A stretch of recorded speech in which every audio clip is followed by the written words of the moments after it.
معلش بس هو احنا ليه عندنا تنفيضة اسمها تنفيضة العيد؟ يعني بجد والله، يعني طول ايام السنة بسم الله ما شاء الله جميلة، يعني كأن الزيارات بقى رايح جاي والباب كل شوية يخبط. حتى لو في ناس موجودة يعني هيشوفوا فوق الدولاب ولا هيشوفوا تحت السرير انا مش عارفة بصراحة. انا كنت مقررة ان انا مش هنفض بقى وهروق والدنيا زي الفل.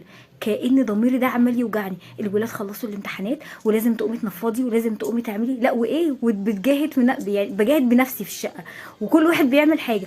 انا مش فاهمه الواحد بيعمل في نفسه كده ليه بجد والله. يعني احنا كأمهات هنستريح امتى؟ مش عارفه. احنا لسه طالعين من الامتحانات يوم الخميس وعمالين ننفض ونشيل ونحط، كانت ويك اند ايه فله فله ولسه برضو مستمرين.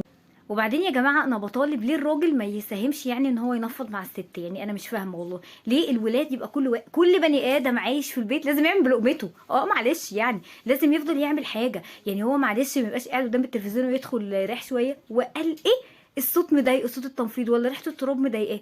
حاجه تفرس وحياه ربنا، حاجه تفرس يا جماعه. احنا لازم نتحد كده مع بعض، وكل واحد عايش في البيت يبقى ليه دور. يعني نقسم بقى، نعمل بقى جدول بقى، نعمل حاجه مش عارفه. ده لسه بقى، ده لسه لو ربنا سبحانه وتعالى احيانا بقى في العيد والاكل وشيل وحط واعمل واجري ومش عارفه ايه. يا نهار ابيض. يلا ما علينا، غير حياتك وخليك بسمة حب.